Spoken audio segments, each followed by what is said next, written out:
Driver আমি গেলাম। আমার ছেলে নতুন গাড়ি কিনেছে, বাহ কি নরম গদি। একটু বসি তো।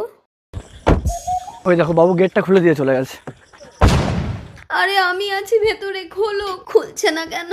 আমি দম নিতে পারছি না। দীপা, লোকেশ, নতুন গাড়ি কিনেছি। মা কোথায়? মাকে আগে চড়াবো। এই যা, ওর মাকে তো আমি ঘর থেকে বের করে দিয়েছি। কি হলো, চুপ করে আছো কেন? মা কোথায়? মা একটু মন্দিরে গেছে। তুমি মাকে একা মন্দিরে যেতে দিয়েছো কেন? বাবু কি হলো ড্রাইভার? এই দিন গাড়ির চাবি, গাড়ি আমি লক করে দিয়েছি, কেউ আর খুলতে পারবে না। আর আমার 3 দিন ছুটি লাগবে, আসতে পারবো না। তার মানে 3 দিন গাড়ি বন্ধ থাকবে। ঠিক আছে যাও। এই দীপা, এই না এই মোবাইলটার গাড়ির চাবিটা রাখো, আমি মন্দিরে গিয়ে মাকে নিয়ে আসি। বলো বলো বলো বলো বলো। বাবুর মা চাবি? ও চাবি তো বাবুর কাছে দিয়ে এসছে, একটা কল করে দিই। লোকেশের ফোনে ড্রাইভার ফোন করছে। হ্যালো, হ্যালো ম্যাডাম, ওই বাবুর মা গাড়ির মধ্যে আছে, বাবুকে একটু বলবেন চাবি নিয়ে এসে গেটটা খুলে মাকে নিয়ে যেতে। আচ্ছা ঠিক আছে, বলে দেবো। হ্যাঁ।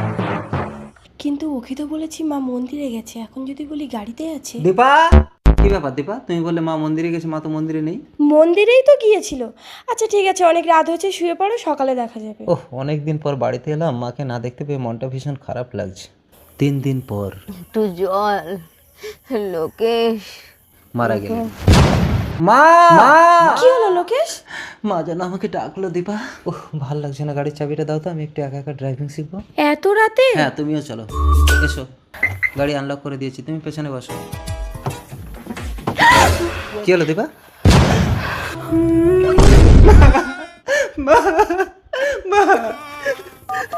হ্যালো ড্রাইভার, আরে গাড়িতে আমার মা ঢুকেছিল, তুমি না দেখে গাড়িটা লক করে দিয়ে গেছো। কেন বাবু, আমি তো ম্যাডামকে ফোন করে বলে দিয়েছিলাম। দীপা, ড্রাইভার তোমাকে ফোন করে বলেছিল মা গাড়িতে আছে? না মানে আমি বলতে ভুলে গেছিলাম। আমি সারাক্ষণ মা মা করে চিৎকার করছি আর তুমি এই কথাটা বলতে ভুলে গেছো। আমাকে ক্ষমা করে দাও লোকেশ। ক্ষমা? তুমিও 3 দিন 3 রাতে এই গাড়ির মধ্যে বন্ধ থেকে যদি বেঁচে থাকতে পারো তবেই তুমি ক্ষমা পাবে। আপনারাই বলুন দীপা কি পারবে 3 দিন 3 রাত বেঁচে থাকতে?